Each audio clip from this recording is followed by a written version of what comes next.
ముచ్చు మోకాల మొద్దెత్తేయే కదరా. ఏం లొల్లిరా అది. కాసింత కూడా సిగ్గు శరం లేకుంటే ఏం లొల్లిరా బాబు. ఇంతవరకు ఇంత పెద్ద లొల్లి ఎందుకో ఎరకైనా. ఉత్తరప్రదేశ్ రాష్ట్రము అమ్రోహా హసన్పూర్ అనే ఏరియాలో గ్రాండ్గా పెళ్లి జరుగుతున్నదట.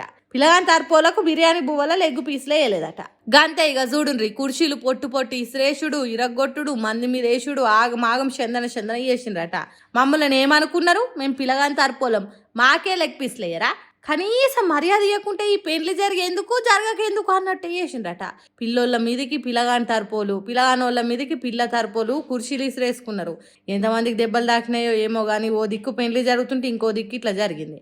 మండపంలో పిల్లగాడు అక్షింతలు పోసుకుంటా అంటే వీళ్ళు కుర్చీలతోనే అక్షింతలు వేసుకున్నారు. ఇదేం లొల్లి చెప్పుండ్రి. వీళ్ళని మనుషులు అనాలనా లేక శవాలను వీక్క తినే తోడేళ్ళు అనాలనా చెప్పుండ్రి. లెగ్ పీసులు లేకుంటే గింత లొల్లి చేయాలనా? ఏడాది మొత్తం ఆగి ఈ పెండ్లీలలోనే లెగ్ పీసులు తినాలి అని ఉపాసం ఉంటే తీరా ఇడికి వస్తే లెగ్ పీసులు లేకుండా పోయినట్టు చేసిండ్రు నీసు ముచ్చోళ్ళు. బిడ్డ పెండ్లి చేసేటానికి ఆ తండ్రి ఎంత తిప్పల పడుతున్నాడో, ఎంత గోస పడుతున్నాడో అని కాసింత కూడా కానికరం లేకుండా అసలు మేము మనుషులమే కాదు అన్నట్టు చేసిండ్రు. ఇప్పుడు ఈ వీడియో సోషల్ మీడియాలో చక్కర్లు కొడుతున్నది. ముక్క కూర కోసం మూతులు జాపే కకృతిగాలు చూడుండ్రి ఎట్లా చేస్తున్నారో అని కామెంట్లు పెట్టుకుంటే షేరింగ్లు చేస్తున్నారు.